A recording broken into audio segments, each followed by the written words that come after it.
And next, on my far right, is Mr. Monojavi. Mr. Monojavi is the principal of Brufut Upper Basic School, and at the same time, he is here representing the Conference of Principals for the Upper Basic School. On my immediate left, I have Mr. Karamo Bojang. He's the principal of Yusuf Secondary Senior School, principal of Yusuf Senior Secondary School, at the same time representing the Conference of Principals for the Senior Secondary Schools. And next to him is Jarga Gay. Jarga is the president of the National Patriotic Student Association. Gentlemen, welcome. Before we get to the topic proper, that is, what should be done to discourage examination malpractice? Mr. Boy, this is not the first and the second time you coming here to talk about this examination malpractice. In short, I just want to tell the viewers again why this issue of examination malpractice is a concern for your ministry and the stakeholders. Thank you very much, Louis. As you rightly said, this is not the first time we have come to Grts to discuss this issue. As a country, we have observed over the years that this menace of examination malpractice has started creeping in the education system, unlike what used to happen during the days we were all going to school.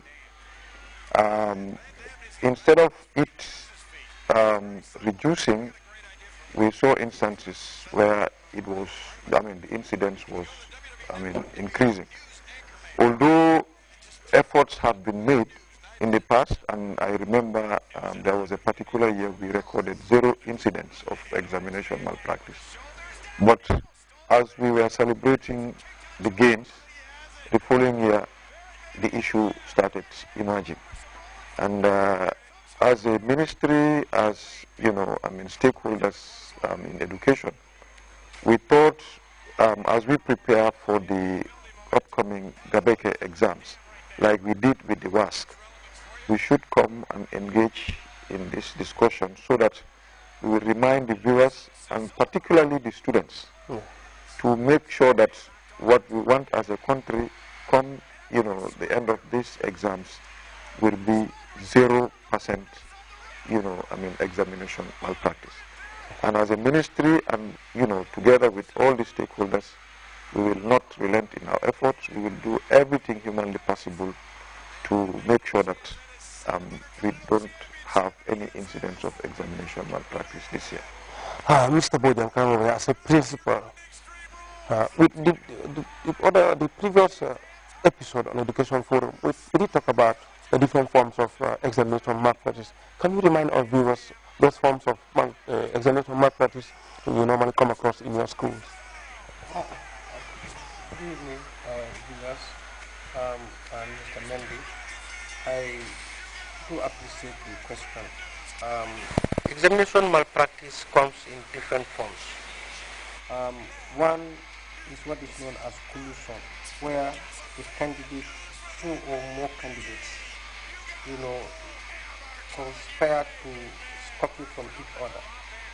Or sometimes, they do that by passing pieces of information to each other, which is not according to the rules of council. Other forms of examination malpractice would come in the form of cheating. Well, that is spying. You sit beside a candidate and you try to copy whatever he or she is doing. Other forms include teachers' involvement and supervisors. They collide with the students and give them answers to the question papers, where the students will copy, and then the students will be informed, will be involved in that kind of illegal exercise. So these are basically the forms that we have. Other forms are not very much common, like use of mobile phone, which is actually not very common in the Gambia, but it's coming up, where people outside try to pose questions to students in the examination halls, and then they actually spike from that. Okay. Mr. Gavi, also as a principal, what do you have to add on to that? Thank you very much. I think it's a very important point, as Mr. Bojan said. We do have, in our last session, we discussed a lot of forms of examination malpractice in the system. But I think there are very interesting one also, where you see some of the students, as if they are stretching their back, they can look up right in front of them, the person who is in front of them or on the other side. But then for me, a school that is having the supervisor, assistant supervisor, and the invigilators are there should be no reason why those people who are practicing the examination malpractice should not be caught. Okay. In the last examination, we are made to understand from WIEC that out of the 20,000 plus children in the WHA examination, maybe we experienced about 4. But as the PS always said, we are not trying to copy it. We are trying to eradicate it completely. It shouldn't be there. Okay. As he always said, Gambia is not only, Gambia is a part of WIEC. Other countries are there. And each time these people go there to meet internationally, the Gambia was having a very good name, examination malpractice free country. Why is it coming up now? This is why this initiative now, to make sure it is completely eradicated in our schools, is very important. Okay. The other point is, we have to look at this very carefully, because I think it could also be a new thing that is coming up. The Ibadu, where you only cover your head, that's fine. But where the whole body is covered, I think as the PS said, we must have the female teachers who will come in to help us. Okay. You can attack the mobile with those big cover, so we have to look at all those aspects. Okay, we'll come to that. And now getting back to the real topic itself, what should be done in order to eliminate the examination malpractice in the system? Tonight, we have all the representatives of the different stakeholders from the head, the principals are here, the PS is here, Mr. Patev from WIEC is also here. Let's get into this topic proper. Mr. Boy, what do you think should be done? Well, several things can be done, and I do not want us to be too prescriptive in, finding a solution. But then we can give broad, suggestions that individual schools will actually look at. Like here, to start with, I'm talking from the policy point of view as the ministry. Yeah, but the ministry can, only make a declaration to say that as a ministry and as a country, we want examination malpractice free, in all our examinations.